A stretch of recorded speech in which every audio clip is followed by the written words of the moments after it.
नमस्कार.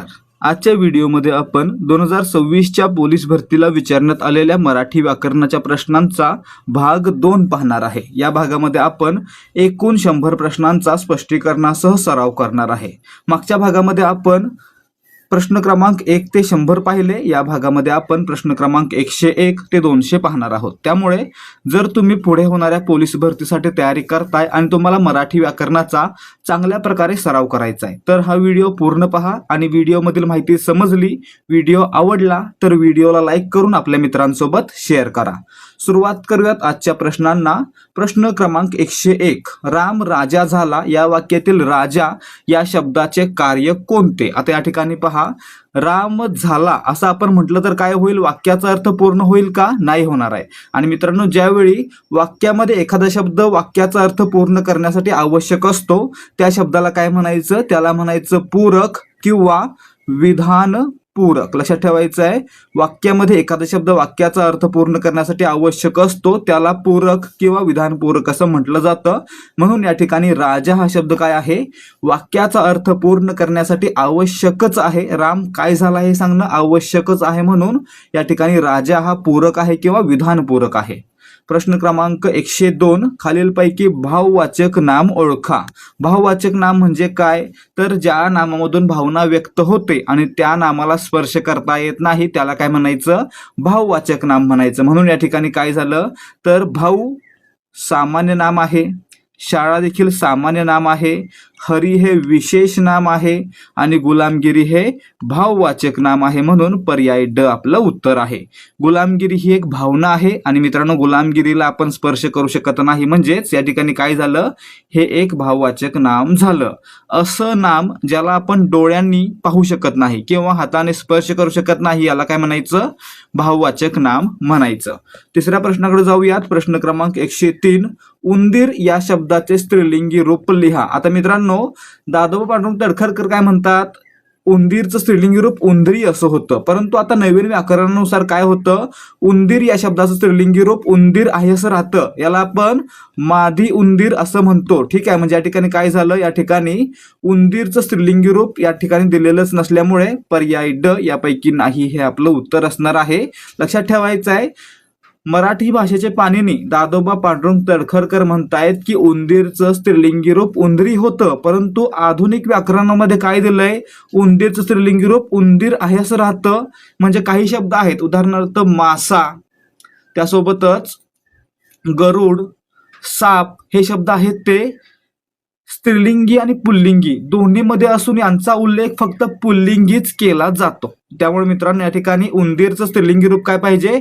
उंदीर असंच पाहिजे. म्हणून या ठिकाणी यापैकी नाही हे आपलं उत्तर असणार आहे.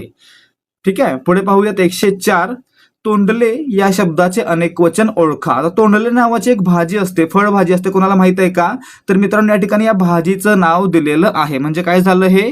तर एकारांत नपुंसक लिंगी काय आहे? तर नाम आहे. ठीक आहे, म्हणजे याचं काय होणार आहे? लक्षात ठेवायचं, एक कारांत नपुंसक लिंगी नामाचं अनेक वचन हे ई कारांत होतं. म्हणजे काय होणार आहे? तर एच्या जागी ई येणार आहे. म्हणजे तोंडलेचं काय होणार आहे?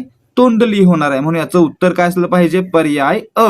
तोंडले या एक कारांत नपुंसक लिंगी नामाचं अनेक वचन ई कारांत म्हणजेच तोंडली असं होतं. पुढे पाहूयात. प्रश्न क्रमांक 105. बाळांनो या शब्दात असणारी विभक्ती कोणती? एकूण विभक्ती किती आहेत? 8 आहेत. आणि मित्रांनो, या ठिकाणी बाळांनो या शब्दामध्ये नो हा प्रत्यय आलेला आहे आणि नो हा प्रत्यय आहे तो संबोधन या विभक्तीचा आहे. म्हणून पर्याय ड याचं उत्तर असणार आहे. प्रथमाला प्रत्यय नसतात, द्वितीयला आणि चतुर्थीला सलाते सलानाते हे प्रत्यय आहेत, तृतीयाला नेयशी निही इशी हे प्रत्यय आहेत, पंचमीला ऊन हुन, षष्टीला चाचीचे चेच्याची, सप्तमीला त ई आ आणि संबोधनला नो हा प्रत्यय असतो. ठीक आहे, पुढे पाहूयात. प्रश्न क्रमांक 106. खालील नामाचे सामान्य रूप ओळखा. सासरा. आता या ठिकाणी पहा, सामान्य रूप म्हणजे काय? समजा एखाद्या शब्दाला विभक्ती प्रत्यय किंवा शब्दयोगी अव्यय जोडलं जाणार आहे तर त्याच्या अगोदर त्या शब्दाच्या रूपामध्ये जो काही बदल होतो त्या बदललेल्या रूपाला काय म्हणायचं? त्याला म्हणायचं सामान्य रूप. उदाहरणार्थ सासरा या नामाला आपल्याला ला हा प्रत्यय जोडायचा आहे. म्हणजे काय होईल? सासराला असं होईल का? नाही होत आहे. काय होतंय? सासऱ्याला असं होतंय. म्हणजे सासरा या शब्दाला ला हा प्रत्यय जोडण्या अगोदर सासराचं सासऱ्या होतं म्हणजे सासरे आहे. सासरा या शब्दाचं सामान्य रूप आहे म्हणून पर्याय ब याचं उत्तर असणार आहे. पुढे प्रश्न क्रमांक 107. अनिश्चित संख्या विशेषण ओळखा. अनिश्चित संख्या विशेषण म्हणजे काय? तर एक संख्या असते परंतु निश्चित संख्या नसते, त्याला म्हणायचं अनिश्चित संख्या विशेषण. आता एक हे काय आहे? पृथकत्ववाचक संख्या विशेषण आहे. कोण हे काय आहे? तर हे प्रश्नार्थक सर्वनाम आहे. काय आहे? सर्वनाम आहे. मागील हे काय आहे? तर स्थलवाचक विशेषण आहे असं आपण म्हणू शकतो. तसेच इतर हे काय आहे? तर एक संख्या विशेषण आहे ज्यामधून निश्चित संख्या सांगितली जात नाही म्हणजे काय झालं? हे अनिश्चित संख्या विशेषण पर्याय क. उदाहरणार्थ मी म्हटलं तो त्याचा मित्र आणि इतर असं म्हणालो तर त्यावेळी काय झालं? इतर किती आहेत हे या ठिकाणी निश्चित नाही म्हणून ते काय झालं? अनिश्चित संख्या विशेषण झालं. प्रश्न क्रमांक 107. पुढे दिलेल्या शब्दांपैकी जोडाक्षरे असलेला पर्याय ओळखा. आता या ठिकाणी पहा, जोडाक्षर म्हणजे काय आणि अक्षर म्हणजे काय? अक्षर कसं बनतं? या ठिकाणी अक्षर जर म्हटलं आपण तर ते बनतं व्यंजन अधिक स्वर बरोबर अक्षर, किंवा स्वर हा स्वतंत्रपणे काय असतो? अक्षर असतो. ठीक आहे. त्याचबरोबर जर आपण जोडाक्षर म्हटलं तर ते कसं बनतं? तर त्याच्यामध्ये कमीत कमी 2 व्यंजन एकत्र यायला लागतात म्हणजे व्यंजन अधिक व्यंजन आणि शेवटी एक स्वर जोडला जावा लागतो तर त्या ठिकाणी काय होतं? जोडाक्षर होतं. म्हणजे जोडाक्षर बरोबर काय? व्यंजन अधिक स्वर. ठीक आहे. आता पुढे पहा, नृपमध्ये काय होतंय? तर न हे व्यंजन आहे परंतु त्याच्यासोबत जोडलं जाणारं रू हे काय आहे? एक स्वर आहे म्हणजे काय बनलं? हे अक्षर बनलं, जोडाक्षर नाही बनलं. पृथ्वीमध्ये पहा काय आहे? प व्यंजन आहे अधिक रू स्वर आहे तर प्रू काय बनला? तर अक्षर बनलं, जोडाक्षर नाही बनलं. गृहपाठमध्ये ग व्यंजन आणि अधिक रू स्वर आहे काय बनलं? अक्षरच बनलं. परंतु आता पुढे पहा, पृथ्वीमध्ये जायचंय. परत पाठीमागे पृथ्वीमध्ये काय दिसतंय? तर प अधिक रू प्रू हे तर अक्षर बनतंय, जोडाक्षर नाही बनतंय. परंतु थ्वीमध्ये पहा काय होतंय? तर याच्यामध्ये थ हे व्यंजन अधिक व हे व्यंजन अधिक ई हा स्वर म्हणजे काय झालं? व्यंजन अधिक स्वर. काय बनणार? जोडाक्षर म्हणजे पृथ्वीमध्ये जोडाक्षर आलेलं आहे. हे सोपं उदाहरण आहे परंतु काही ठिकाणी कठीण विचारतील, काही ठिकाणी कन्फ्युजिंग विचारतील, त्यावेळी उत्तर देता आलं पाहिजे. काही वेळा म्हणतील न चा पाय मोडलाय, ग चा पाय मोडलाय म्हणजे या ठिकाणी हे जोडाक्षर आहे तर नाही, ते काय होतं? अक्षर होतं. लक्षात ठेवायचं. पुढे पाहूयात प्रश्न क्रमांक 109. स ला नाते हे प्रत्यय कोणत्या विभक्तीचे आहेत? सला नाते हे द्वितीया आणि चतुर्थीचे अनेक वचनातील प्रत्यय आहेत म्हणजे आपलं उत्तर पर्याय क असणार आहे. द्वितीयाचे एक वचनामध्ये कोणते? स ला ते. द्वितीय आणि चतुर्थीला एक वचनामध्ये सला ते प्रत्यय असतात आणि अनेक वचनामध्ये सला नाते हे प्रत्यय असतात. त्यासोबत यांचा कारकार्थ पहा. द्वितीयचा कारकार्थ असतो कर्म आणि चतुर्थीचा असतो संप्रदान. ठीक आहे. इथपर्यंत माहिती महत्वाची आहे. पुढे पंचमी प्रत्यय कोणते? तर ऊन आणि हुन हे पंचमीचे प्रत्यय आणि कारकार्थ काय असतो? अपादान. ठीक आहे. पुढे पहा प्रश्न क्रमांक 110. नववधू प्रिया मी बावरते या उदाहरणाचे वृत्त ओळखा. आता वृत्त म्हणजे काय असते? तर काव्यामध्ये असलेले रचना जे विशिष्ट क्रमाने असते, विशिष्ट मात्रांनी बनलेले असते त्याला म्हणायचं वृत्त. मग या ठिकाणी पहा, नववधू वृत्तामध्ये काय असतं? तर विशिष्ट मात्रा असतात म्हणजे हे मात्रा वृत्त आहे. आणि मित्रांनो याबद्दल जर तुम्हाला लक्षणं पाहायची असतील तर लक्षणं A to Z मराठी व्याकरण या आपल्या PDF मध्ये पाहता येतील. ह्या PDF मध्ये आपण प्रत्येक टॉपिकवर प्रत्येक पॉइंटवर प्रश्न घेऊन तो पॉइंट कव्हर केलेला आहे आणि असा प्रत्येक टॉपिक आपण कव्हर केलेला आहे म्हणजे 870 पानांच्या PDF मध्ये आपण संपूर्ण मराठी व्याकरण कव्हर केलेलं आहे. आता मित्रांनो हे आपल्याला किती रुपयांना मिळणार आहे? तर हे आपल्याला फक्त 50 रुपयांना PDF स्वरूपात मिळणार आहे. त्यासोबतच आपण फक्त एकच PDF देत नाही आहोत तर त्यासोबत देतो आणखी 12 PDF. कोणत्या कोणत्या? तर 168 पानांच्या मराठी व्याकरणाच्या शॉर्ट नोट्सची एक PDF आहे. 10 मराठी व्याकरणाच्या प्रश्नपत्रिका आहेत ज्यांच्यामध्ये त्यांचं स्पष्टीकरण देखील आहे आणि त्यासोबत आपला एक स्टेट बोर्डवर आधारित वन लाइनर ठोकळा आहे ज्याच्यामध्ये जवळजवळ 7000 प्लस GK चे वन लाईनर प्रश्न आहेत. असं सर्व आपण मिळवून देतोय फक्त 50 रुपयांना. आणि तरी देखील तुम्हाला याचा डेमो आधी पाहायचा असेल तर याचा डेमो आपल्याला 75 17 24 91 19 या आपल्या व्हॉट्सअप किंवा टेलिग्रामवर मेसेज करून पाहता येणार आहे. आणि मित्रांनो, हा जर पाहायचा असेल तर तुम्ही यावर मेसेज करा आणि याचा डेमो पहा. तुम्हाला नक्कीच हे फायदेशीर वाटेल. 50 रुपयांमध्ये एवढ्या गोष्टी आपण देत आहोत. काय काय देत आहोत? A to Z मराठी व्याकरणाची 870 पानांची PDF, मराठी व्याकरणाच्या शॉर्ट नोट्स 168 पानांची PDF, मराठी व्याकरणाच्या 10 प्रश्नपत्रिका, प्रत्येक प्रश्नाचं स्पष्टीकरण, प्रत्येक प्रश्नपत्रिकेमध्ये 100 प्रश्न, आणि शेवटी स्टेट बोर्ड वन लाईनर ठोकळा, ज्याच्यामध्ये आपण GK चे 7000 प्लस प्रश्न स्टेट बोर्ड नुसार घेतलेले आहेत. हे सर्व आपल्याला मिळणार आहे फक्त 50 रुपयांना. त्यामुळे वेळ न घालवता तुम्ही हे खरेदी करा. आणि खरेदी करायचं नसेल तर फ्रीमध्ये डेमो पाहू शकता. डेमो पाहिल्यानंतर तुम्हाला नक्की आवडेल याची मी गॅरंटी देतो. आता या ठिकाणी पहा, नववधू प्रियामी बावरते याच्यामध्ये कोणतं वृत्त आहे? तर नववधू वृत्त आहे. या नववधू वृत्तामध्ये कोणी रचना केलेली आहे? तर ना वा टिळक यांनी नववधू वृत्तामध्ये ही रचना केलेली आहे. म्हणून याचं उत्तर पर्याय क असणार आहे. पुढे प्रश्न क्रमांक 111, खालील पंक्तीतील अलंकार ओळखा. अलंकार म्हणजे काय? तर भाषेला सौंदर्य प्राप्त करणारी रचना. आता पुढे, मऊ मेनाहुनी आम्ही विष्णुदास कठीण वज्रास भेदू ऐसे. म्हणजे या ठिकाणी पहा, मऊ मेनाहुनी आम्ही विष्णुदास. विष्णुदास उपमेय आहे आणि मेन हे काय आहे? उपमान आहे. आता एखाद्या ठिकाणी जर उपमेय हे उपमानापेक्षा वरचढ ठरत असेल किंवा उपमेय हे उपमानापेक्षा श्रेष्ठ असेल तर त्या ठिकाणी व्यतिरेक अलंकार होतो. आणि या ठिकाणी पहा, विष्णुदास मेनापेक्षा मऊ आहेत म्हणजे उपमेय हे उपमानापेक्षा श्रेष्ठ आहे असं वर्णन केलेलं आहे. म्हणून या ठिकाणी व्यतिरेक अलंकार होणार आहे. म्हणून पर्याय ब आपलं उत्तर आहे. अनन्वय अलंकार कधी होतो, श्लेष कधी होतो हे आपल्याला आपल्या A to Z मराठी व्याकरण सिरीजच्या PDF मध्ये मिळेल. त्यासोबतच जर या ठिकाणी पाहायचं असेल तर अनन्वय कधी? जेव्हा त्यासारखी दुसरी कोणतीही गोष्ट नसते त्यामुळे त्याला त्याचीच उपमा दिली जाते तेव्हा त्या ठिकाणी अनन्वय अलंकार. आणि श्लेष कधी? जेव्हा एकच शब्द वाक्यामध्ये भिन्न अर्थाने वापरला जातो तेव्हा त्या ठिकाणी श्लेष अलंकार.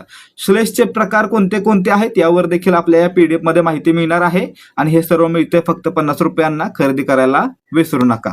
किंवा तुम्ही फक्त चान्स घेऊ शकता. 50 रुपयांमध्ये संपूर्ण मराठी व्याकरण कव्हर होऊन जाईल याची गॅरंटी मी देतो. प्रश्न क्रमांक 112, मराठी भाषेत क्ष आणि ज्ञ हे टिंबटिंब आहेत. आता या ठिकाणी पहा, म पा सबनीस यांनी मराठी भाषेमध्ये क्ष आणि ज्ञ यांचा समावेश विशेष संयुक्त व्यंजने म्हणून केलेला आहे. म्हणून याचं उत्तर पर्याय ड असणार आहे. आता महत्वाचा प्रश्न परीक्षेला कोणता येतो? तर मराठी वर्णमालेमध्ये क्ष आणि ज्ञ समाविष्ट करण्याचं श्रेय कोणाला दिलं जातं? तर म पा सबनीस यांना दिलं जातं. आता पुढे, क्षची रचना कशी, ज्ञची कशी? क्ष कसं बनतं? क अधिक षटकोनाचा क्ष अधिक अ काय बनला? क्ष बनला. तसेच ज्ञ कसा बनतो? तर द अधिक न अधिक य अधिक अ काय बनला? ज्ञ बनला. ठीक आहे. पुढे पाहूयात प्रश्न क्रमांक 113, श्रीकृष्णाने सांदीपनींना गुरुदक्षिणा दिली. या वाक्यातील सांदीपनींना हा शब्द व्याकरणिक दृष्ट्या काय सुचवतो? आता या ठिकाणी पहा, सांदीपनी ऋषी आहेत आणि मित्रांनो त्यांच्यासाठी आदरार्थी अनेक वचन म्हणून ना हा प्रत्यय जोडला गेला म्हणजे काय झालं? या ठिकाणी आदरार्थी अनेक वचन बनलं. म्हणून पर्याय अ याचं उत्तर आहे. प्रश्न क्रमांक 114, दिलेल्या वाक्यातील क्रियापदाचा प्रकार ओळखा. भोजन शाळेत माणसे जेवू लागली. आता या ठिकाणी पहा, जेवू लागली हे क्रियापद आलेलं आहे. कशापासून बनले हो? आता या ठिकाणी एक धातू आहे जेव, यापासून बनलं जेवू हे धातू साधित. आणि मित्रांनो, धातू साधित सोबत जर सहाय्यक क्रियापद आलं तर एकत्र मिळून काय बनतं? संयुक्त क्रियापद बनतं. म्हणजे या ठिकाणी जेवू लागली काय आहे? संयुक्त क्रियापद आहे. म्हणून पर्याय क याचं उत्तर आहे. लक्षात काय ठेवणार? संयुक्त क्रियापद कसं बनतं? धातू साधित अधिक सहाय्यक क्रियापद बरोबर संयुक्त क्रियापद. ठीक आहे. पुढे पहा प्रश्न क्रमांक 115, मागून आला आणि तिखट झाला हे विधान कोणत्या विशेषण प्रकारातील आहे? आता या ठिकाणी पहा, मागून आला आणि तिखट झाला. या ठिकाणी मागून हे काय आहे? मागे हे काय असतं पहा आधी. मागे म्हणजे काय, मागे हे एकतर क्रियाविशेषण आहे किंवा शब्दयोगी अव्यय आहे. दोन्ही काय आहेत, तर अव्यय आहेत. मागून हा शब्द काय झाला, तर मागे या अव्ययापासून बनलेला झाला. म्हणजे या ठिकाणी काय झालं, तर मागून हा शब्द अव्ययापासून बनलेलं विशेषण म्हणजेच अव्यय साधित विशेषण. पर्याय अ याचं उत्तर आहे. समजा या ठिकाणी विशेषण सर्वनामापासून बनलं असतं तर त्याला आपण सर्वनाम साधित किंवा सार्वनामिक विशेषण म्हणलं असतो. जर नामापासून बनलं असतं तर त्याला आपण नामसाधित म्हणलं असतो, आणि धातूपासून बनलं असतं तर त्याला आपण धातू साधित म्हटलं असतं. या ठिकाणी कशापासून बनलंय, मागे या शब्दयोगी किंवा क्रियाविशेषण अव्ययापासून बनलंय, म्हणून याला आपण काय म्हणणार, अव्यय साधित विशेषण म्हणणार आहे. ठीक आहे, म्हणजे याचं उत्तर पर्याय अ योग्य आहे. पुढे पाहूयात प्रश्न क्रमांक 116. झाडांचा रंग हिरवा आहे तो मला फार आवडतो. आणि ब, कोकिळा गोड गाते ते मला फार आवडते. वरील वाक्यातील अधोरेखित सर्वनामे अनुक्रमे कोणासंबंधी आली आहेत. आता या ठिकाणी पहा, झाडांचा रंग हिरवा आहे. हिरवा हे काय झालं, एक नाम झालं. याबद्दल तो हे सर्वनाम आलं. कोकिळा गोड गाते, गाते हे क्रियापद आहे, त्याबद्दल ते हे सर्वनाम आलं. म्हणजे काय झालं, तर वरील सर्वनाम तो आहे ते नामबद्दल आलेलं आहे, आणि खालील ते आहे ते क्रियापदाबद्दल आलेलं आहे. म्हणजे वरील सर्वनामे अनुक्रमे नाम व क्रियापद बद्दल आलेली आहेत. म्हणून पर्याय ब याचं उत्तर आहे. प्रश्न क्रमांक 117. तुम्ही पुढे व्हा मी आलोच या विधानातील काळ ओळखा. आता काळ ओळखायचा आहे. जर या ठिकाणी एखादी गोष्ट दुसऱ्या गोष्टीनंतर लगेच घडणार आहे असं वर्णन केलं असेल तर त्या ठिकाणी सन्निहित भविष्यकाळ असतो. लक्षात ठेवायचं आहे, एखाद्या गोष्टीनंतर दुसरी गोष्ट लगेच घडणार असेल तर त्याला सन्निहित काळ म्हणतात, आणि या ठिकाणी ही गोष्ट भविष्यात घडते म्हणून सन्निहित भविष्यकाळ. म्हणून पर्याय ब याचं उत्तर आहे. मी आलो तोच तुम्ही पसार असं विचारलं तर आता या ठिकाणी पहा, मी आलो तेवढ्यात तुमची गोष्ट घडून गेलेली होती. म्हणजे एखाद्या गोष्टीनंतर लगेच दुसरी गोष्ट घडलेली होती असं वर्णन केलं असेल तर त्या ठिकाणी पहा, सन्निहित आहे, लगेच घडते म्हणजे सन्निहित, आणि भूतकाळ आहे म्हणून भूतकाळ. लक्षात ठेवायचंय, मी आलो तुम्ही तोच तुम्ही पसार सन्निहित भूतकाळ, आणि तुम्ही पुढे व्हा मी आलोच सन्निहित भविष्यकाळ. म्हणजे भूतकाळामध्ये घडते की भविष्यकाळामध्ये घडते यानुसार काळ ठरणार आहे, परंतु लगेच घडते यामुळे सन्निहित काळ ठरणार आहे. ठीक आहे. प्रश्न क्रमांक 118. यास्तव तस्मात अतएव या उभयान्वी अव्ययाचा प्रकार ओळखा. आता पहिल्या वाक्यातील गोष्टीचा परिणाम दुसऱ्या वाक्यामध्ये घडलेला आहे असं दर्शवण्यासाठी जर यास्तव तस्मात अतएव या उभयान्वी अव्ययांचा वापर केला असेल तर त्या ठिकाणी त्यांना काय म्हणायचं, परिणाम बोधक उभयान्वी अव्यय. पहिल्या वाक्यातील गोष्टीचा परिणाम दुसऱ्या वाक्यामध्ये दिला असेल तर त्यांना परिणाम बोधक उभयान्वी अव्यय म्हटलं जाईल. पुढे पाहूयात प्रश्न क्रमांक 119. पाखरे घरटी बांधतात या विधानातील क्रियापदावरून प्रयोग ओळखा. आता या ठिकाणी पहा, पाखरे कर्ता, घरटी कर्म, बांधतात क्रियापद. आपण काय करतो प्रयोग ओळखण्यासाठी, प्रयोगासाठी काय करतो, कर्ता कर्म क्रियापद शोधतो, आणि क्रियापदाचं रूप कर्त्यानुसार बदललं तर त्या ठिकाणी कर्तरी प्रयोग, कर्मानुसार बदललं तर त्या ठिकाणी कर्मणी प्रयोग, आणि दोन्हीनुसार नाही बदललं तर त्या ठिकाणी भाव्य प्रयोग. त्याच प्रकारे दुसरी पद्धत कोणती, जर कर्त्याला प्रत्यय नसेल तर त्या ठिकाणी कर्तरी प्रयोग, जर कर्माला प्रत्यय नसेल आणि कर्त्याला असेल तर त्या ठिकाणी कर्मणी प्रयोग, आणि जर दोन्हीला प्रत्यय लागलेला असेल तर त्या ठिकाणी भाव्य प्रयोग. आता या ठिकाणी पहा, पाखरे हे काय आहे, अनेक वचनी कर्ता आहे. ठीक आहे. बांधतात क्रियापद. आता पाखरे बांधतात आणि एक पाखरू असेल तर पाखरू बांधते. म्हणजे काय झालं, क्रियापदाचं रूप कर्त्याच्या लिंग वचनानुसार बदललं तर या ठिकाणी काय होणार, कर्तरी प्रयोग होणार आहे. आणि आपण एक गोष्ट पाहिलेली आहे, वाक्यामध्ये कर्म नसेल तर अकर्मक आणि कर्म असेल तर सकर्मक, आणि या ठिकाणी घरटी हे कर्म आहे आणि कर्तरी प्रयोग आहे म्हणून सकर्मक कर्तरी प्रयोग. म्हणजे आपलं उत्तर पर्याय ड असणार आहे.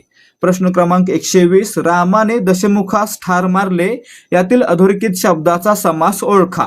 आता दशमुख हा अधोरेखित शब्द आहे असं आपण मानूया. याच्यामध्ये काय दिसतंय, तर पहिलं पद दश आहे, दुसरं पद मुख आहे, म्हणजे 10 मुख.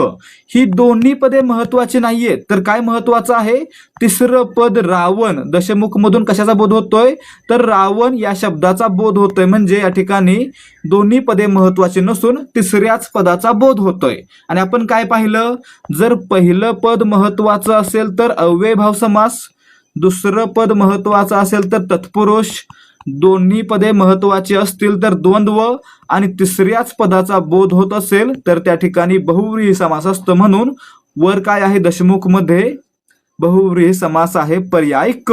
आता दशमुखचा विग्रह कसा होतो? 10 आहेत तोंडे ज्याला असा तो रावण, असा याचा विग्रह होतो. ठीक आहे.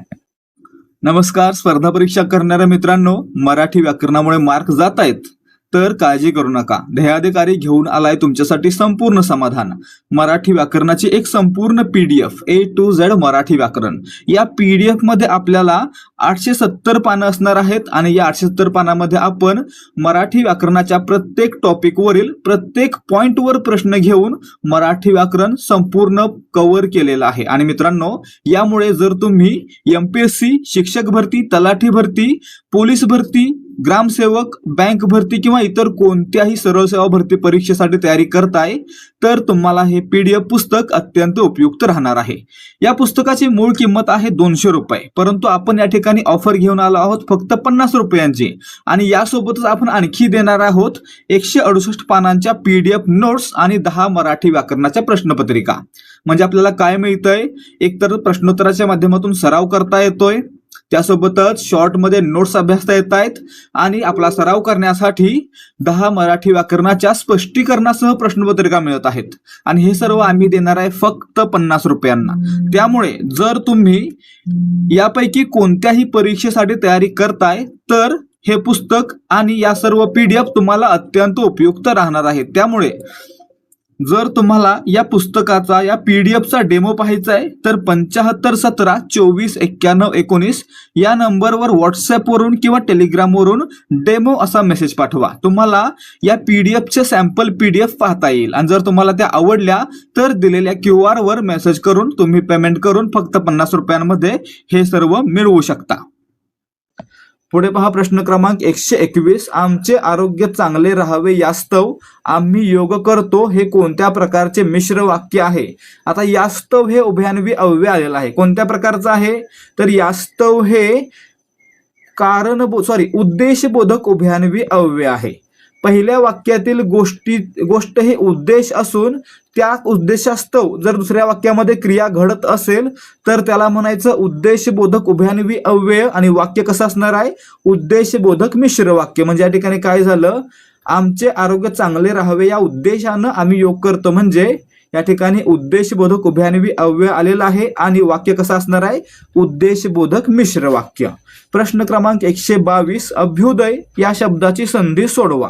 आता अभ्युदय कसा बनतो? तर अभि अधिक उदय बरोबर अभ्युदय, म्हणजे पर्याय अ याचं उत्तर आहे. याच्यामध्ये काय झालं तर ई अधिक उ एकत्र आल्यानंतर काय बनतं? ईचा होतो य आणि उ आहे तो यला जोडला जातो, काय बनतो? यू बनतो आणि तो काय त्याच्या आधीच्या अक्षराला जोडला जातो, म्हणजे काय बनला? अभि अधिक उदय अभ्युदय. पुढे पहा प्रश्न क्रमांक 123. समान अर्थाच्या म्हणींचा योग्य पर्याय निवडा. वळचणीचे पाणी ओढ्याला जात नाही, तूप खाल्ले की रूप येत नाही, एका अधनाने तुरी शिजत नाही, जित्याचे खोड मेल्याशिवाय जात नाही. आता या ठिकाणी पहा, तूप खाल्ले की रूप येत नाही, एका अधनाने तुरी शिजत नाही म्हणजे काय? तर एखाद्या लहानशा कृतीनं किंवा एकाच गोष्टीनं संपूर्ण कार्य पूर्ण होत नाही अशा अर्थाचे या दोन म्हणी आहेत, म्हणजे समान अर्थाच्या आहेत. म्हणून पर्याय ड, ब आणि क बरोबर हे आपलं उत्तर असणार आहे. ठीक आहे. दोन म्हणी आहेत त्या समान अर्थाच्या आहेत. प्रश्न क्रमांक 124. वाक्प्रचाराचा विसंगत पर्याय निवडा. आनंदाला पारावर न उरणे, आभाळ ठेंगणे होणे, आकाशाला गवसणी घालणे, आनंद गगनास मावेनासा होणे. आता या ठिकाणी पहा अ, ब, ड अर्थ काय असतो? खूप जास्त आनंद होणे, अतिशय जास्त आनंद होणे. परंतु क चा अर्थ काय असतो? मोठं यश संपादन करणे. म्हणजे काय झालं? या तिन्ही म्हणींपेक्षा पर्याय क मधील म्हण विसंगत आहे, वेगळी आहे, म्हणून पर्याय क आपलं उत्तर होणार आहे. पुढे प्रश्न क्रमांक 125. कर्दन काळ अलंकारिक शब्दाचा योग्य अर्थ असलेला पर्याय निवडा. कर्दन काळ म्हणजे काय? क्रूर आणि उग्र व्यक्ती, म्हणजे पर्याय अ याचं उत्तर आहे. प्रश्न क्रमांक 126.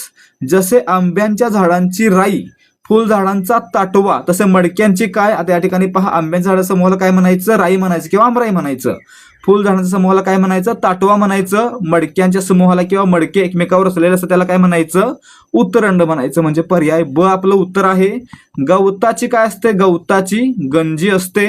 आणि काजूंच्या समूहाला काय म्हणायचं? काजूंची काय असते? गाथण असते. ठीक आहे. पुढे पाहूयात प्रश्न क्रमांक 127. रोम एका दिवसात बांधले गेले नाही या म्हणीचा अर्थ पुढीलपैकी कोणता आहे? आता या ठिकाणी पहा, कोणतीही गोष्ट एका दिवसात किंवा सहज शक्य नसते, त्यासाठी विशिष्ट कालावधी लागतोच, अशा अर्थाची म्हण आहे ही. म्हणजे आपलं उत्तर काय असणार आहे? कोणत्याही गोष्टीसाठी विशिष्ट अवधी किंवा कालावधी लागतो या अर्थाची ही म्हण आहे. म्हणून पर्याय अ याचं उत्तर आहे. प्रश्न क्रमांक 128. विसंगत जोडी ओळखा. अनुकूल प्रतिकूल या काय आहेत? विरुद्धार्थी आहेत. ठीक आहे. काय आहे? विरुद्धार्थी. अपात्र सत्पात्र विरुद्धार्थी. अप्रतिम साधारण विरुद्धार्थी. परंतु रुकार आणि होकार हे काय आहेत? समानार्थी. दोन्हीचा अर्थ एकच होतं म्हणून या ठिकाणी पर्याय ड विसंगत आहे, गटात बसत नाही.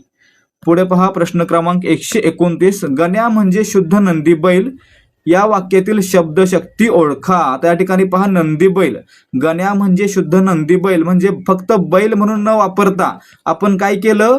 नंदी बैल या शब्दाचा लाक्षणिक अर्थ म्हणजे मूर्ख हा शब्द घेतला. म्हणजे काय झालं तर आपण या ठिकाणी मूळ अर्थ न घेता वेगळाच अर्थ घेतो. त्या ठिकाणी त्याला म्हणायचं लक्षणा शब्दशक्ती. म्हणून या ठिकाणी काय आहे?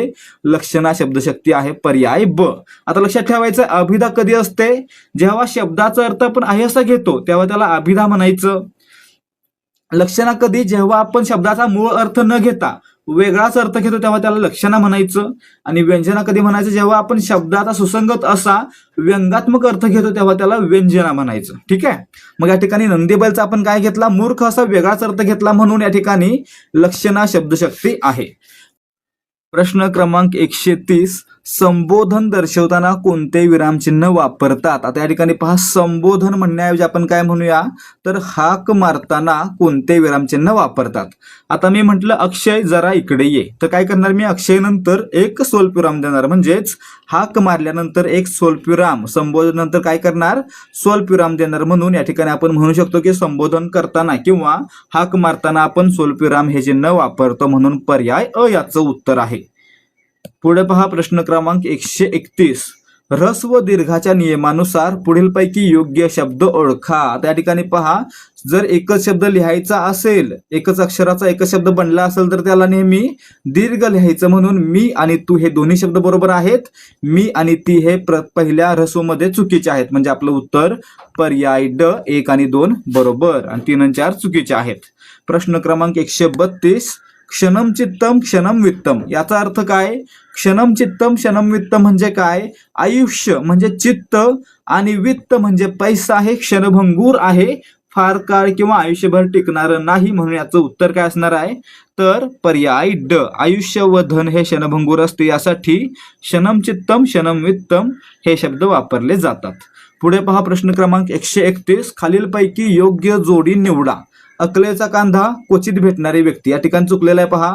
अकलेचा कांदा म्हणजे मूर्ख व्यक्ती आणि क्वचित भेटणारी म्हणजे काय तर उंबराचं फुल. कळीचा नारद भांडण लावणारा. या ठिकाणी काय दिले? मूर्ख मनुष्य. म्हणजे हे देखील चुकीचं दिलेलं आहे. गळ्यातला ताईत अतिशय प्रिय व्यक्ती. या ठिकाणी काय दिले? रागीट दिले. म्हणजे हे देखील चुकीचं दिलेलं आहे. आणि झाकले माणिक म्हणजे साधा पण गुणी मनुष्य हे मात्र बरोबर आहे. म्हणून पर्याय ड ही जोडी योग्य आहे. पुढे पाहूयात प्रश्न क्रमांक 134. आई उत्तम पदार्थ बनवत असते या वाक्याचा काळ ओळखा. आता या ठिकाणी काळ ओळखायचा आहे. क्रियापदा शेवट भाग कसा झालाय? त अधिक असते. आता लक्षात ठेवायचं आहे, त अधिक असते, असतात किंवा असतो.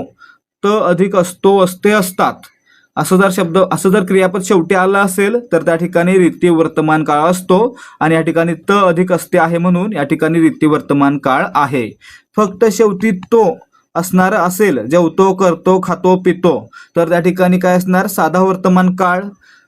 त अधिक आहे तर अपूर्ण किंवा चालू वर्तमान काळ आणि ला अधिक आहे तर त्या ठिकाणी काय असणार आहे?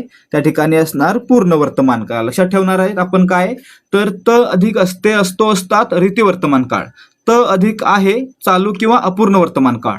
फक्त शेवटी तो असेल तर साधा वर्तमान काळ, आणि जर शेवटी ला अधिक आहे असेल तर पूर्ण वर्तमान काळ.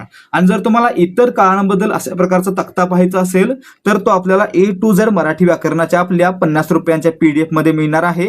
या PDF मध्ये आपण प्रत्येक टॉपिकवरील प्रत्येक पॉइंटवर प्रश्न पाहून प्रत्येक पॉइंट आणि प्रत्येक टॉपिक कव्हर केलेला आहे. आणि हे मिळणार आपल्याला फक्त 50 रुपयांमध्ये. सोबत मिळत आहेत एकूण 12 PDF. या PDF सोबत आणखी 12 PDF असतील. याच्यामध्ये 10 मराठी व्याकरणाच्या प्रश्नपत्रिका, एक मराठी व्याकरणाच्या शॉर्ट नोट्स आणि एक स्टेट बोर्ड वन लाइनर ठोकळा, ज्याच्यामध्ये आपण 7000 प्लस स्टेट बोर्ड मधील वन लाइनर प्रश्न घेतलेले आहेत. पुढे पाहूयात प्रश्न क्रमांक 135. मी खाल्लेली संत्री आंबट होती. या वाक्यातील विशेषण ओळखा. आता विशेषण व्याख्या काय आहे? नामाबद्दल अधिक माहिती सांगून नामाची व्याप्ती मर्यादित करणाऱ्या विकारी शब्दाला विशेषण असं म्हणतात. आता या ठिकाणी पहा, संत्री कशी आहेत? संत्री या नामाबद्दल अधिक माहिती सांगणारा शब्द कोणता? आंबट. संत्री कशी आहेत? आंबट आहेत. म्हणजे आंबट हे काय झालं? या वाक्यातील संत्री या नामाबद्दलचं विशेषण, म्हणून पर्याय ब आपलं उत्तर आहे. प्रश्न क्रमांक 136. खालीलपैकी सर्वनामिक विशेषण ओळखा. आता समजा नामाचा वापर विशेषण म्हणून झाला तर त्याला काय म्हणणार? नामसाधित विशेषण. आणि जर सर्वनामाचा वापर विशेषण म्हणून झाला तर त्याला आपण सार्वनामिक किंवा सर्वनाम साधित विशेषण असं म्हणणार आहे. मग या ठिकाणी पहा, मी सर्वनाम आहे, आम्ही देखील सर्वनाम आहे आणि तुम्ही देखील सर्वनामच आहे, परंतु तुझा हे तू या सर्वनामापासून बनलेलं सार्वनामिक किंवा सर्वनाम साधित विशेषण आहे, म्हणून पर्याय क या प्रश्नाचं उत्तर असणार आहे. प्रश्न क्रमांक 137.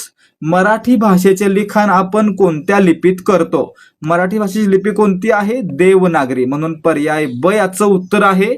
आता पुढे, देवनागरी लिपी ही कशी आहे? प्रत्येक ध्वनीसाठी स्वतंत्र चिन्ह आहे आणि डावीकडून उजवीकडे लिहिली जाते. तसेच मित्रांनो, याला बाळबोध लिपी काय म्हणतात? बाळबोध लिपी असं देखील म्हणतात. आता पुढे तुमच्यासाठी प्रश्न आहे, देवनागरी लिपीमध्ये कोणकोणत्या भाषांचं लेखन केलं जातं? तुम्ही कमेंट करून सांगायचं कोणकोणत्या भाषा, मराठी भाषा कोणकोणत्या भाषा देवनागरी लिपीमध्ये लिहिल्या जातात. पुढे पहा प्रश्न क्रमांक 138. खालीलपैकी अनुनासिक नसलेला शब्द ओळखा. आता अनुनासिक काय आहेत मित्रांनो? जर आपण स्पर्श व्यंजने पाहिली, स्पर्श व्यंजने किती आहेत? 25 आहेत. त्यांचे 5-5चे गट आहेत. उदाहरणार्थ या ठिकाणी क चा पहिला गट, च चा दुसरा, ट चा तिसरा, त चा चौथा आणि प चा 5वा गट आहेत. या प्रत्येक गटातील 5वं व्यंजन म्हणजे काय आहे? अनुनासिक आहे. क च्या गटामध्ये हे ड सारखं दिसणारं ग अनुनासिक आहे. याचा उच्चार कसाही करा, पण म्हणताना ड सारखं दिसणारं अनुनासिक म्हणा, ठीक आहे. च च्या याच्यामध्ये त्र सारखं दिसणारं हे अनुनासिक आहे. ट च्या गटामध्ये बाणाचा न आहे. ट च्या गटामध्ये नळाचा न आहे आणि प च्या गटामध्ये म आहे. असे एकूण 5 अनुनासिक मराठी वर्णमालेमध्ये आहेत. आता मित्रांनो या ठिकाणी पहा, न अनुनासिक आणि म देखील अनुनासिक, परंतु य हे काय आहे? व्यंजन आहे किंवा अर्ध स्वर आहे. म्हणजे या ठिकाणी आपलं उत्तर काय असणार आहे? पर्याय अ, य हे अनुनासिक नाही. पुढे पाहूयात प्रश्न क्रमांक 139. क ख ग घ ही व्यंजने कोणत्या उच्चार प्रकारातील आहेत? आता मित्रांनो, क चा, ख चा, ग चा, घ चा उच्चार करताना आपला उच्चार आहे तो घशातून होतो, म्हणजे कंठातून होतो. कंठातून हवा बाहेर फेकून होतो, म्हणून याला काय म्हणायचं? कंठ्यवर्ण म्हणायचं, म्हणून पर्याय ड याचं उत्तर आहे. तालव मध्ये काय येतो? च चा गट येतो, च चा गट येतो, मूर्धन्यमध्ये ट चा गट येतो, दंत्यमध्ये त चा गट येतो, ठीक आहे. पुढे पहा प्रश्न क्रमांक 140. खालीलपैकी कोणती शब्दाची जात विकारी आहे? शब्दांच्या जाती एकूण किती आहेत? 8 आहेत. त्यापैकी 4 विकारी, 4 अविकारी. विकारी म्हणजे काय? ज्याच्या रूपामध्ये लिंग वचन यामुळे बदल होतो त्यांना म्हणायचं विकारी. ज्याच्या रूपामध्ये लिंग वचन यामुळे बदल होत नाही त्यांना म्हणायचं अविकारी. मग या ठिकाणी पहा, विकारी जाती कोणत्या? सर्वनाम, नाम, विशेषण आणि क्रियापद या शब्दांच्या 4 विकारी जाती आहेत. आणि क्रियाविशेषण अव्यय, शब्दयोगी अव्यय, उभयान्वयी अव्यय आणि केवल प्रयोगी अव्यय या 4 अविकारी जाती आहेत. आपल्याला काय विचारलंय? विकारी कोणती म्हणजे कोणती? सर्वनाम ही या ठिकाणी दिलेली विकारी जात आहे, म्हणून पर्याय अ याचं उत्तर आहे. कोणत्या कोणत्या? सर्वनाम, नाम, विशेषण, क्रियापद. पुढे पाहायचं प्रश्न क्रमांक 141. तो पर्वत उंच आहे, अधोरेखित नामाचा प्रकार सांगा. पर्वत हे काय आहे? हे एक सामान्य नाम आहे, म्हणून याचं उत्तर पर्याय ब असणार आहे. सामान्य नाम म्हणजे काय? एका विशिष्ट गुणधर्मावरून त्यासारख्याच अनेक वस्तूंना दिलेलं जे नाम असतं त्याला म्हणायचं सामान्य नाम. उदाहरणार्थ पर्वत, अनेक पर्वत आहेत. हिमालय आला, अरवली आला, सह्याद्री आला, अनेक पर्वत आहेत. त्यांना काय दिलं आपण? सामान्य नाम दिलं पर्वत. परंतु जर आपण सह्याद्री म्हटलं किंवा हिमालय म्हटलं तर ते काय होणार? विशेष नाम होणार. ठीक आहे. पुढे पाहू प्रश्न क्रमांक 142. खालील शब्दांपैकी पुल्लिंगी शब्द ओळखा. आता या ठिकाणी पहा, सर्वनाम लक्षात ठेवायचे. तो, ती, ते. तो पुल्लिंग, ती स्त्रीलिंग, ते नपुंसकलिंग. ती घार स्त्रीलिंग, ती पाल स्त्रीलिंग, ती मगर स्त्रीलिंग. परंतु तो गरुड हा शब्द पुल्लिंग असतो, म्हणून पर्याय ब याचं उत्तर आहे. आणि लक्षात ठेवायचं, गरुड या शब्दाचं स्त्रीलिंगी रूप होत नाही किंवा नपुंसकलिंगी रूप होत नाही. हा शब्द तिन्ही लिंगांमध्ये गरुड असाच वापरला जातो, त्यामुळे पुल्लिंगीच वापरला जातो. ठीक आहे. प्रश्न क्रमांक 143. विभक्तीचे एकूण प्रकार मानले जातात. मित्रांनो, विभक्तीचे एकूण प्रकार किती? 8. किती? 8. पर्याय अ याचं उत्तर आहे. प्रथमा, द्वितीया, तृतीया, चतुर्थी, पंचमी, सप्तमी आणि संबोधन. अष्टमी नाहीये, संबोधन आहे 8वा प्रकार. ठीक आहे. आता यांचे कारकार्थ पाहायला गेले तर प्रथमासाठी कर्ता, द्वितीया कर्म, तृतीया करण, चतुर्थी संप्रदान, पंचमी अपदान, षष्टी संबंध, सप्तमी अधिकरण आणि संबोधन हाक असे कारकार्थ आहेत. प्रश्न क्रमांक 144. भुकेमुळे त्याची केविलवाणी स्थिती झाली होती. या वाक्यातील विशेषण शोधा. आता विशेषण म्हणजे काय? वाक्यातील नामाबद्दल अधिक माहिती सांगणारा शब्द. मग या ठिकाणी पहा, नाव कोणतं आलेलं आहे? स्थिती. स्थिती हे नाम आलेलं आहे. आणि मित्रांनो, या नावाबद्दल केविलवाणी हा शब्द काय सांगतोय? अधिक माहिती सांगतोय. म्हणून या ठिकाणी काय झालं तर केविलवाणी हे या वाक्यातील विशेषण झालं, म्हणून पर्याय क या प्रश्नाचं उत्तर असणार आहे. पुढे पाहूयात प्रश्न क्रमांक 145. पुढील वाक्यातील क्रियापद ओळखा. क्रियापद म्हणजे वाक्यातील क्रिया दाखवणारा क्रियावाचक शब्द. ठीक आहे. मग या ठिकाणी पहा, संपाची तीव्रता आता थंडावली. आता या ठिकाणी थंड या विशेषणापासून थंडावली हे क्रियापद या ठिकाणी आलेलं आहे, म्हणून पर्याय ड आपलं उत्तर आहे. हे कशा प्रकारचं आहे? थंड पासून बनले, म्हणून विशेषण साधित क्रियापद आहे. ठीक आहे. पुढे पाहूयात प्रश्न क्रमांक 146. सालोसाल, क्षणोक्षण, फिरून हे कोणत्या क्रियाविशेषण अव्ययाचे प्रकार आहेत? आता या ठिकाणी पहा, सालोसाल, क्षणोक्षण, फिरून हे आवृत्तीदर्शक क्रियाविशेषण अव्यय आहेत. काय आहेत? आवृत्तीदर्शक, म्हणजे पर्याय अ याचं उत्तर आहे. पुढे पहा प्रश्न क्रमांक 147. पूर्वी, आधी, नंतर ही शब्दयोगी अव्यय कोणत्या प्रकारातील आहेत? आता या ठिकाणी पहा, पूर्वी, आधी, नंतर हे शब्द काय दाखवतायत? हे शब्द वेळ किंवा काळ दाखवतात. आणि मित्रांनो, वेळ किंवा काळ दाखवणाऱ्या शब्दयोगी अव्ययांना काय म्हणणार आपण? कालवाचक शब्दयोगी अव्यय म्हणणार, म्हणून पर्याय ब याचं उत्तर आहे. जर ठिकाण दाखवत असेल तर त्याला स्थलवाचक म्हणणार, आणि वेळ दाखवत असेल तर त्याला कालवाचक म्हणणार. प्रश्न क्रमांक 148. अधोरेखित शब्दाचा अव्यय प्रकार ओळखा. तू मराठी बोल किंवा हिंदी बोल. या ठिकाणी काय दिसतंय? मराठीला पर्याय, हिंदी सुचवलेला आहे. आणि या ठिकाणी मित्रांनो पर्याय दाखवलेला असतो, त्या ठिकाणी वापरल्या गेलेल्या उभयान्वी अव्ययाला काय म्हणायचं? पर्यायवाचक, म्हणजेच विकल्पबोधक उभयान्वी अव्यय, म्हणून आपलं उत्तर पर्याय ब असणार आहे. पुढे पहा प्रश्न क्रमांक 149. त्या अगोदर पहा विकल्पबोधक कोणते कोणते आहेत?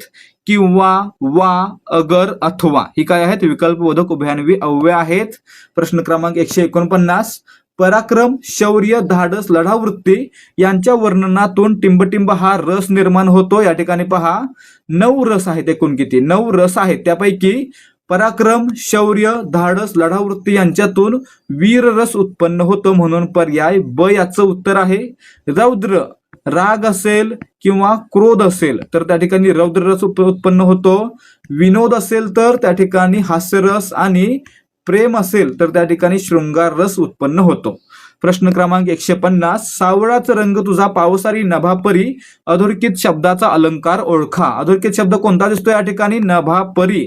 आणि याच्यामध्ये काय दिसतंय? परी हा शब्द दिसतोय. आता लक्षात ठेवायचं, जेव्हा उपमेय आणि उपमान यांच्यातील सारखेपणा किंवा समानता दाखवण्यासाठी परी, सारखा, सम, समान, गत यांसारखे शब्द वापरलेले असतात त्या ठिकाणी उपमा हा अलंकार होतो. आणि या ठिकाणी परी हा शब्द आलेला आहे आणि उपमे आणि उपमान यांच्यामध्ये समानता दाखवलेली आहे म्हणून या ठिकाणी उपमा अलंकार असणार आहे, म्हणून पर्याय अ याचं उत्तर आहे. त्याच जागी जर जणू गमे वाटे भासे या शब्दांचा वापर उपमेय हे उपमानच आहे हे दर्शवण्यासाठी केला असेल तर त्या ठिकाणी उत्प्रेक्ष अलंकार होतो. आता लक्षात काय ठेवणार, उपमामध्ये परीसारखा समसमान गत आणि उत्प्रेक्षामध्ये जणू गमे वाटे भासे की. रूपक मध्ये उपमे आणि उपमान यांचे हे एक रूप आहेत असं वर्णन केल्यास त्या ठिकाणी रूपक अलंकार होतो. ठीक आहे. आपण होते म्हणजे काय एवढं जर डिटेलमध्ये पाहायचं आहे तर A to Z मराठी व्याकरणाची आपली PDF खरेदी करा. 50 रुपये या PDF साठी काहीच नाहीयेत. यामध्ये आपल्याला संपूर्ण मराठी व्याकरण अगदी पक्क होणार आहे. प्रश्न क्रमांक 151 समास ओळखा भालचंद्र. आता भालचंद्र म्हणजे काय, भाल म्हणजे कपाळ, चंद्र म्हणजे चंद्र. आता कपाळावर चंद्र असलेला तो कोण, शंकर. म्हणजे काय झाले या ठिकाणी भाल आणि चंद्र दोन्ही पदे महत्वाचे नसून तिसरंच शंकर हे पद महत्वाचं आहे. आणि मित्रांनो या ठिकाणी आपण पाहिलं काय आहे, पहिलं पद महत्वाचं अव्ययभाव, दुसरं पद महत्वाचं तत्पुरुष, दोन्ही पदे महत्वाची त्या ठिकाणी द्वंद्व आणि तिसऱ्याच पदाचा बोध होतो त्या ठिकाणी बहुव्रीही समास असतो म्हणून वर काय आहे, बहुव्रीही समास आहे. प्रश्न क्रमांक 152 खालीलपैकी विसंगत म्हण ओळखा. वेगळी म्हण ओळखायची आहे. आग सोमेश्वरी बंब रामेश्वरी, डोळ्यात केर कानाला फुंकर, मानेवर गळून पायाला जळू, आवळा देऊन कोहळा काढणे. आता या ठिकाणी पहा अ ब आणि क यांचा अर्थ काय होतो, यांचा अर्थ असतो त्रास एका ठिकाणी असणे आणि उपाययोजना भलत्याच ठिकाणी करणे. या तिन्ही म्हणी आहेत त्या एकाच अर्थाच्या आहेत. परंतु ड पहा काय आहे, आवळा देऊन कोहळा काढणे म्हणजे लहान गोष्ट देऊन मोठा मोबदला मिळवणे. म्हणजे या ठिकाणी काय झालं, ही म्हण आहे ती तर तिन्हीपेक्षा वेगळी आहे म्हणून पर्याय ड विसंगत आहे. पुढे पहा प्रश्न क्रमांक 153 गोविंदाग्रज हे टोपण नाव कोणत्या साहित्यिकाचे आहे. आता या ठिकाणी पहा गोविंदाग्रज शब्दाचा अर्थ काय होतो तर गोविंदाचा मोठा भाऊ. आता राम गणेश गडकरी यांच्या लहान भावाचं नाव गोविंद होतं म्हणून या ठिकाणी गोविंदाग्रज हे यांचं टोपण नाव आहेच. त्यासोबतच त्यांनी बाळक राम काय नाव आहे, बाळक राम या नावानं देखील लेखन केलेलं आहे. लक्षात ठेवायचं आहे. गोविंदाग्रज किंवा बाळकराम विचारलं तर राम गणेश गडकरी पर्याय अ याचं उत्तर असणार आहे. आणि कृष्णाजी केशव दामले म्हणजे कोण, केशव सूत. लक्षात ठेवायचं. ठीक आहे. प्रश्न क्रमांक 154 इंदू सविता शशी दिनकर सुधाकर रत्नाकर विधू सोम रजनी या शब्दांमध्ये चंद्र या शब्दाचे किती समानार्थी शब्द आहेत. आता इंदू म्हणजे चंद्र, सविता म्हणजे सूर्य, शशी म्हणजे चंद्र, दिनकर म्हणजे सूर्य, सुधाकर म्हणजे चंद्र, रत्नाकर म्हणजे समुद्र, विधू म्हणजे चंद्र, सोम म्हणजे चंद्र, रजनी म्हणजे रात्र. म्हणजे काय झालं, इंदू शशी सुधाकर विधू सोम हे 5 चंद्राचे समानार्थी शब्द वर दिलेले आहेत म्हणून पर्याय ड या प्रश्नाचं उत्तर आहे. प्रश्न क्रमांक 155 ज्याला कोणीही शत्रू नाही असा या शब्दसमूहासाठी योग्य शब्द निवडा. आता या ठिकाणी पहा ज्याला कोणीही शत्रू नाही असा किंवा ज्याचा कोणीही शत्रू जिवंत नाही असा याला काय म्हणायचं, अजात शत्रू. म्हणून याचं उत्तर पर्याय अ असणार आहे. अजिंक्य म्हणजे ज्याला जिंकता येत नाही असा, अग्रज म्हणजे मोठा भाऊ आणि अतिथी म्हणजे पाहुणा. आता पुढे पाहायचं प्रश्न क्रमांक 156 खालीलपैकी कोणती रचना संत चोखामेळा यांची आहे. संत चोखामेळा यांची रचना आहे ऊस डोंगा परी रसनो हे डोंगा काय भुललासी वरलिया सोंगा किंवा रंगा. म्हणजे पर्याय क याचं उत्तर असणार आहे. पर्याय क ही रचना संत चोखामेळा यांची आहे. पुढे पहा प्रश्न क्रमांक 157 आई मुलाला खेळवते या क्रियापदाचा प्रकार ओळखा. आता खेळवते हे क्रियापद 2 प्रकारे येतं.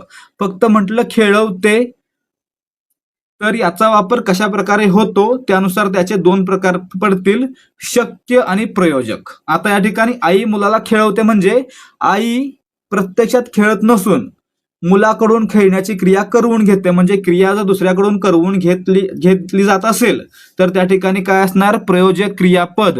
आई मुलाला खेळवते म्हणजे काय, प्रत्यक्ष क्रिया मुलगा करतोय म्हणजे या ठिकाणी क्रिया दुसऱ्याकडून करून घेतली जाते म्हणून या ठिकाणी आहे प्रयोजक क्रियापद. त्या उलट जर मुलाला आता खेळवते असं दिलं असतं तर मुलामध्ये खेळण्याची क्षमता आहे, सामर्थ्य आहे किंवा शक्यता आहे असं वर्णन झालं असतं आणि त्या ठिकाणी आलं असतं शक्य क्रियापद. म्हणजे जर क्रिया दुसऱ्याकडून करून घेतली जात असेल तर त्या ठिकाणी प्रयोजक, आणि जर क्रिया करण्याचं सामर्थ्य किंवा शक्यता कर्त्यामध्ये असेल तर त्या ठिकाणी त्याला म्हणायचं शक्य क्रियापद. पुढे पाहूयात प्रश्न क्रमांक 158. शुद्ध शब्द ओळखा पारंपरिक कसा लिहायचा? पर्याय ब प्रमाणे. म्हणजे पर्याय ब याचं उत्तर आहे. याच्यामध्ये सुरुवातीला तर पा आहे, र वर अनुस्वार, नंतर पा नाहीये, नंतर प आहे आणि र ला पहिली वेलांटी आहे. काय झालं? पारंपरिक. हे बरोबर आहे. पुढे प्रश्न क्रमांक 159. जनमत या शब्दातील ज चा उच्चार टिंब आहे. आता मित्रांनो, जनमतचा उच्चार कसा होतो? तर या ठिकाणी ज ला य जोडल्यासारखा होतो. जनमतचा उच्चार ज ला य जोडल्यासारखा होतो म्हणून त्याला काय म्हणणार आपण? तालव्य म्हणणार. म्हणजे पर्याय ब याचं उत्तर आहे. आता च चा गट आहे तो कसा मोडतो? कशामध्ये मोडतो? तर तालव्य किंवा दंत तालव्यामध्ये मोडतो. कधी मोडतो तो? तालव्यमध्ये कधी मोडणार आहे? जर त्याला य जोडल्यासारखा उच्चार झाला, उदाहरणार्थ च, छ, ज किंवा झ असा उच्चार झाला तर त्याला म्हणायचं तालव्य. परंतु जर ज अ जोडल्यासारखा उच्चार झाला, ज किंवा च, छ, ज आणि झ असा अ जोडल्यासारखा उच्चार झाला तर त्याला आपण काय म्हणणार? दंत तालव्य. आणि या ठिकाणी जनमतला आपण काय म्हणतो? जनमत असं म्हणतो. म्हणजे ज चा उच्चार य जोडल्यासारखा करतो म्हणून या ठिकाणी तालव्य हे आपलं उत्तर असणार आहे. पुढे प्रश्न क्रमांक 160. वाक्यातील नामाचा क्रियापदाव्यतिरिक्त इतर शब्दांशी जो संबंध असतो त्याला काय म्हणतात? आता त्या ठिकाणी पहा, वाक्यातील नामाचा क्रियापदाशी जो संबंध असतो त्याला काय म्हणायचं? त्याला म्हणायचं कारकार्थ. आणि क्रियापदाव्यतिरिक्त इतर शब्दांशी जो संबंध असतो त्याला काय म्हणायचं? उपपदार्थ. मग या ठिकाणी पहा, वाक्यातील नामाचा क्रियापदाव्यतिरिक्त इतर शब्दांशी जो संबंध असतो त्याला उपपदार्थ म्हणायचं म्हणून पर्याय अ या प्रश्नाचं उत्तर असणार आहे. पुढे पाहूयात प्रश्न क्रमांक 161. शब्दाच्या मुख्यार्थाबरोबर आणखी काही अर्थ व्यक्त करण्याच्या शब्दाच्या शक्तीला कोणती शब्दशक्ती म्हणतात? आता या ठिकाणी पहा, शब्दाचा जर मुख्यार्थ व्यक्त होत असेल म्हणजे आहे असा अर्थ व्यक्त होत असेल तर त्याला आपण काय म्हणतो? अभिधा शब्दशक्ती म्हणतो. जर शब्दाच्या मुख्यार्थाव्यतिरिक्त वेगळाच भिन्न अर्थ घेतला जात असेल तर त्याला आपण लक्षणा म्हणतो. त्यासोबतच मुख्यार्थाबरोबर काही वेगळा अर्थ व्यक्त केला जात असेल तर तो मित्रांनो व्यंजना म्हणून ओळखला जातो. म्हणजे या ठिकाणी काय झालं? वरील वाक्याप्रमाणे व्यंजना शब्दशक्ती असणार आहे. पर्याय क. लक्षात ठेवायचं आहे, फक्त मुख्यार्थ अभिधा, मुख्यार्थ सोडून वेगळाच अर्थ लक्षणा, आणि मुख्यार्थाबरोबर आणखी काही सुसंगत अर्थ तर त्याला व्यंजना म्हणायचं. प्रश्न क्रमांक 162. दुकान हा शब्द कोणत्या भाषेतून मराठीत आलेला आहे? दुकान हा शब्द फारसी भाषेतून मराठीत आला म्हणून पर्याय ब याचं उत्तर आहे. प्रश्न क्रमांक 163. ओनामा करणे म्हणजे काय? एखाद्या गोष्टीची सुरुवात किंवा प्रारंभ करणे म्हणून पर्याय अ याचं उत्तर आहे. प्रश्न क्रमांक 164. खालीलपैकी कोणता वर्ण संयुक्त स्वर आहे? आता या ठिकाणी पहा, संयुक्त स्वर कसे बनतात? तर स्वर अधिक स्वर काय बनणार? तर या ठिकाणी याचे प्रकार आहेत, लक्षात ठेवायचे आहे. जर दोन सजातीय स्वर एकत्र आले तर त्या ठिकाणी काय बनणार आहे? दीर्घ स्वर बनणार आहे. परंतु जर दोन विजातीय स्वर एकत्र आले तर संयुक्त स्वर बनणार आहे. आणि मित्रांनो, या ठिकाणी आ दीर्घ आहे, ई ह्रस्व आहे, उ दीर्घ आहे आणि ए हा अ अधिक ई या दोन विजातीय स्वरांपासून बनलेला संयुक्त स्वर आहे म्हणून पर्याय ब याचं उत्तर आहे. बेसिक माहितीमध्ये काय लक्षात ठेवायचं? जर दोन सजातीय स्वर एकत्र आले तर दीर्घ स्वर तयार होतो, आणि जर दोन विजातीय स्वर एकत्र आले तर संयुक्त स्वर तयार होतो. ठीक आहे. पुढे पहा प्रश्न क्रमांक 165. सदा सर्वदा योग तुझा घडावा या वाक्यात कोणता काळ आहे? या ठिकाणी पहा, सदा सर्वदा म्हणजे नित्यकाळ, नियमितपणे, याला काय म्हणणार आपण? रीती वर्तमान काळ म्हणणार म्हणून पर्याय ब याचं उत्तर आहे. प्रश्न क्रमांक 166. वीज या शब्दाचे अनेक वचन पुढीलपैकी कोणते? या ठिकाणी पहा, वीजचं अनेक वचन होताना व ची जी वेलांटी आहे ती दुसरी न राहता पहिली होते. म्हणजे याचं उत्तर काय असणार आहे? वीजचं अनेक वचन विजा. पर्याय अ. प्रश्न क्रमांक 167, आज सतत गडगडले या वाक्यातील प्रयोग ओळखा. आता या ठिकाणी पहा, गडगडले हे कोणत्या प्रकारचे क्रियापद आहे त्यावरून आपण प्रयोग ओळखू शकतो. लक्षात ठेवायचं आहे, गडगडले हे भावकर्तृ क्रियापद आहे किंवा भावकर्तरी क्रियापद आहे. आणि मित्रांनो, अशा प्रकारचं क्रियापद असेल तर त्याला आपण काय म्हणणार, भावकर्तरी भावे प्रयोग असं म्हणणार. म्हणून याचं उत्तर पर्याय ड असणार आहे. लक्षात ठेवायचं आहे, गडगडले, मळमळले वगैरे काय आहेत, तर या ठिकाणी हे भावकर्तृ क्रियापद आहेत. म्हणून या ठिकाणी हे काय बनतात, भावकर्तरी किंवा भावकर्तृक भावे प्रयोग बनतात. पुढे पहा प्रश्न क्रमांक 168, खालीलपैकी कोणता शब्द प्रथम व्यंजन संधीचे उदाहरण आहे. आता प्रथम व्यंजन संधी सुरुवातीला काय असते ते पहा.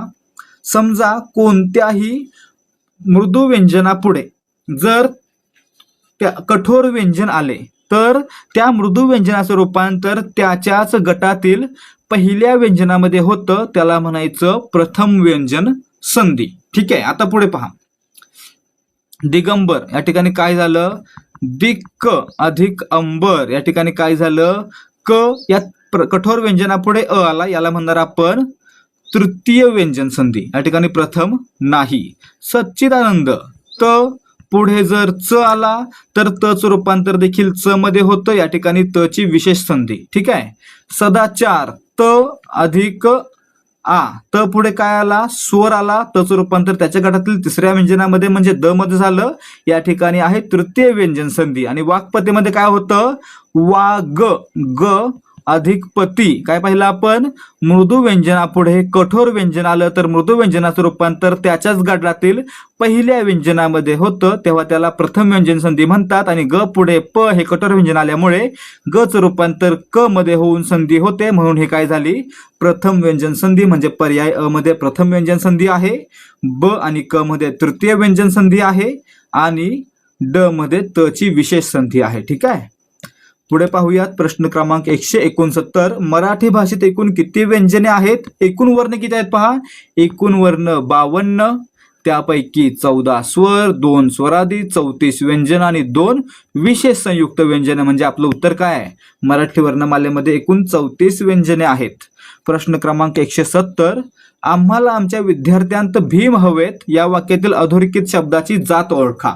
आता या ठिकाणी पहा, भीम हे काय आहे, एक विशेष नाम आहे, परंतु वाक्यामध्ये ते काय म्हणून आलेलं आहे, वाक्यामध्ये भीम म्हणजे ताकदवान मुलगा म्हणजे काय, एक गुणधर्म म्हणून आलेले आहेत. आणि मित्रांनो, अशा प्रकारे जर एखाद्या विशेष नामाचा वापर झाला असेल तर त्या ठिकाणी ते विशेष नाम न राहता काय बनतं, सामान्य नाम बनतं. म्हणजे भीम हे या वाक्यामध्ये सामान्य नाम म्हणून आलेलं आहे. पर्याय ब याचं उत्तर आहे. परंतु भीम हे काय आहे, विशेष नाम आहे, परंतु वाक्यामध्ये याचा अर्थ सदृढ आणि बलवान मुलगा असा आलेला आहे. म्हणजे काय झालं, गुणधर्मावरून आलेला आहे, म्हणून याला आपण सामान्य नाम म्हणत आहोत. पुढे प्रश्न क्रमांक 171, विराटने शतक ठोकले यातील कर्त्याची विभक्ती ओळखा. आता या ठिकाणी पहा, विराटने शतक ठोकले, विराट या नामाला ने हा प्रत्यय लागलाय आणि ने हा प्रत्यय आहे तो कशाचा असतो, तृतीयेचा असतो. तृतीय या ठिकाणी दिलंय का, नाही दिलेलं, म्हणजे तृतीया यापैकी नाही हे आपलं उत्तर असणार आहे. लक्षात ठेवायचं आहे, षष्टीला चाचीचे चेचाची, द्वितीयेला सलाते सलानाते, चतुर्थीला सलाते सलानाते आणि तृतीयेला नेशी निहीशी. आणि या ठिकाणी ने कशाचा आहे, तृतीयेचा आहे, म्हणून यापैकी नाही हे आपलं उत्तर. प्रश्न क्रमांक 172, लिहिणे या शब्दाचे भाववाचक नाम काय होईल. लिहिणे हे काय आहे, क्रियापद. आणि मित्रांनो, यापासून काय बनतं, लिहिणावळ हे भाववाचक नाम, म्हणून पर्याय ब याचं उत्तर आहे. प्रश्न क्रमांक 173, पाची पांडव हे कोणत्या संख्या विशेषण आहे. आता या ठिकाणी पहा, 10 आहेत, 5 आहेत, 4 आहेत. 10 पैकी 10, 5 पैकी 5, 4 पैकी 4, म्हणजे सर्वच्या सर्व 10 ही, 5 ही, 4 ही यासारखी जर संख्या विशेषण आली असतील तर त्यांना आपण काय म्हणणार, सर्वच्या सर्व घेणारी साकल्यवाचक संख्या विशेषण. म्हणजे काय झालं, 5, 10, 4 साकल्यवाचक संख्या विशेषण, म्हणून पर्याय अ याचं उत्तर आहे. क्रमवाचक प्रथम, द्वितीय, तृतीय, चतुर्थ, पहिला, दुसरा, तिसरा, चौथा क्रमवाचक. ठीक आहे. आवृत्तीवाचक एकपट, दुप्पट, तिप्पट, चौपट आवृत्तीवाचक. पुढे पहा प्रश्न क्रमांक 174, देशाप्रती अभिमान असावा या वाक्यातील प्रति हे कोणत्या प्रकारचे शब्दयोगी अव्यय आहे. आता या ठिकाणी पहा, प्रति म्हणजे कडे आणि कडे दिला असेल तर त्या ठिकाणी त्याला काय म्हणणार, दिक्वाचक. दिक्वाचक दिक्वाचक दिलेल्या ठिकाणी काय असतं, दिक्वाचक. दिक्वाचक शब्दयोगी अव्यय या ठिकाणी आलेला आहे प्रति, म्हणून पर्याय ब याचं उत्तर आहे. कडे प्रति ही काय आहेत, दिक्वाचक आहेत. पुढे प्रश्न क्रमांक 175, खळखळ छमछम भरभर हे कोणत्या प्रकारच्या रीतिवाचक क्रियाविशेषण अव्ययाचे प्रकार आहेत. आता आपण काय पाहिलं अभ्यास शब्दांमध्ये, जर शब्दामधून ध्वनीचा बोध होत असेल तर त्याला आपण काय म्हणतो, अनुकरणवाचक किंवा अनुकरण दर्शक म्हणतो. आणि या ठिकाणी पहा खळखळ छमछम भरभर काय आहेत, ध्वनिवाचक आहेत, म्हणून हे अनुकरण वाचक किंवा अनुकरण दर्शक आहेत, म्हणून पर्याय अ याचं उत्तर.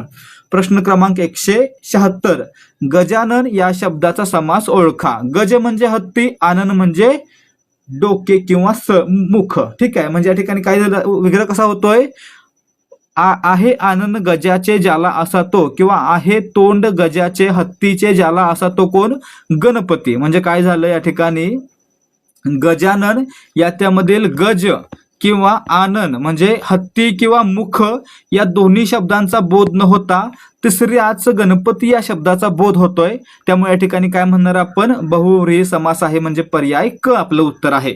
पाहिले आपण, पहिलं पद अव्ययभाव, दुसरं पद तत्पुरुष, दोन्ही पदे द्वंद्व आणि तिसऱ्या पदाचा बोध होत असेल तर बहुव्रीही समास. ठीक आहे. प्रश्न क्रमांक 177, त्याचे वागणे मला पटत नाही या वाक्यातील अधोरेखित शब्दाची जात ओळखा. आता या ठिकाणी पहा वागणे, या ठिकाणी पहा मूळ धातू आहे वाक, या धातूपासून वागणे हे काय बनलं, धातू साधित नाम बनलं, म्हणजे आपलं उत्तर पर्याय ड असणार आहे. वागणे हे एक नाम आहे, बनले कशापासून तर वाक या धातूपासून, म्हणून हे काय झालं, धातू साधित नाम, पर्याय ड. जर हे नाम विशेषणापासून बनलं असतं तर विशेषण साधित झालं असतं, जर सर्वनामापासून बनलं असतं तर सर्वनाम साधित झालं असतं. ठीक आहे. पुढे पहा प्रश्न क्रमांक 178, भगवान या शब्दाचे खालीलपैकी स्त्रीलिंगी रूप ओळखा. भगवानचं स्त्रीलिंगी रूप काय असतं तर ते ती जोडून होतं, भगवानचं भगवती, पर्याय ब याचं उत्तर आहे.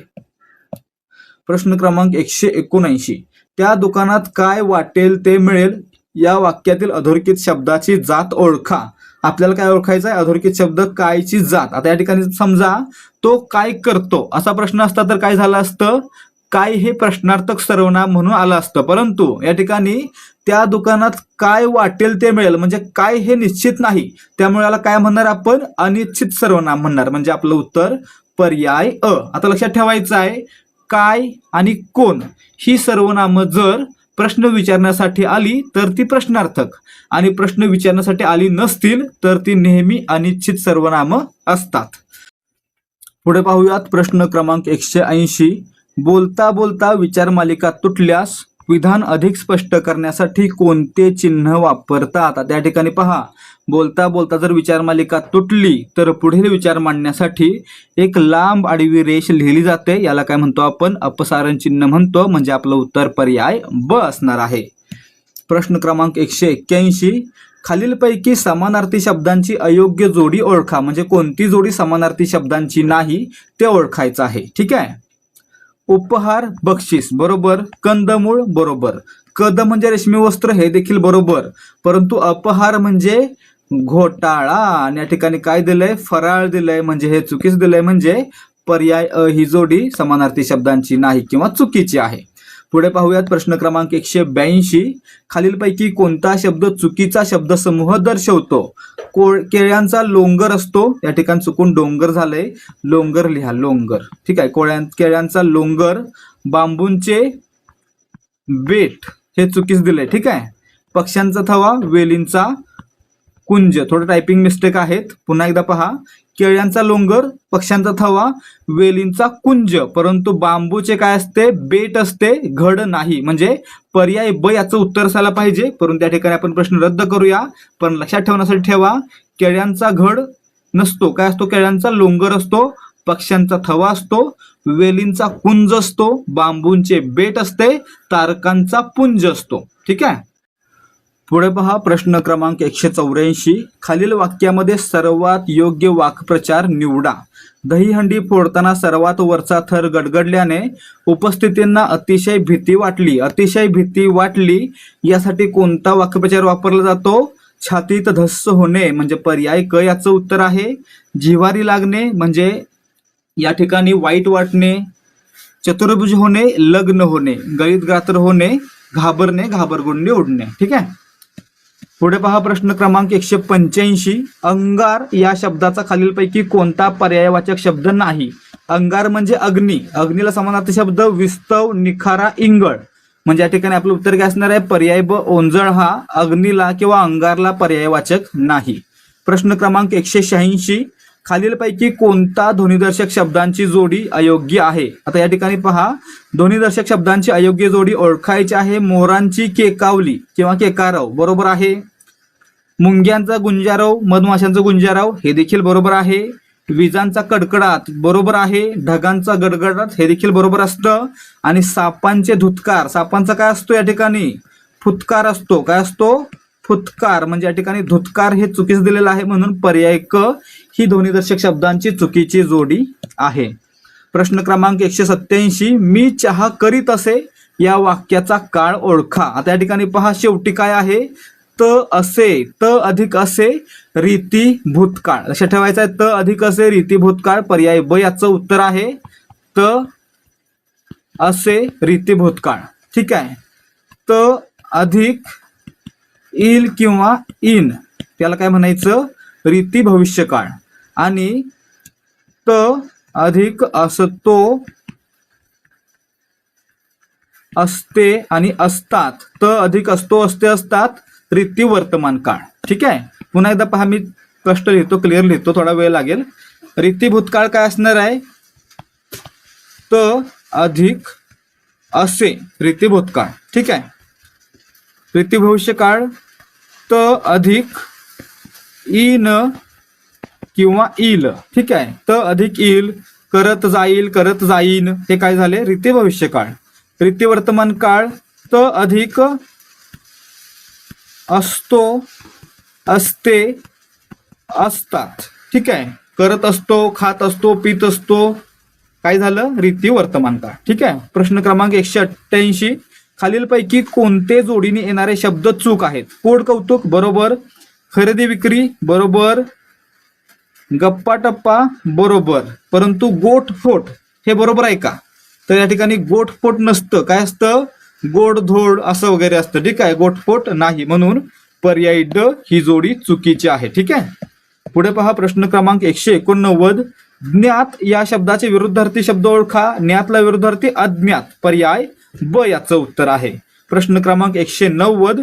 खालील चिन्हांपैकी अर्धविराम कोणते? अर्धविराम कोणतं असतं?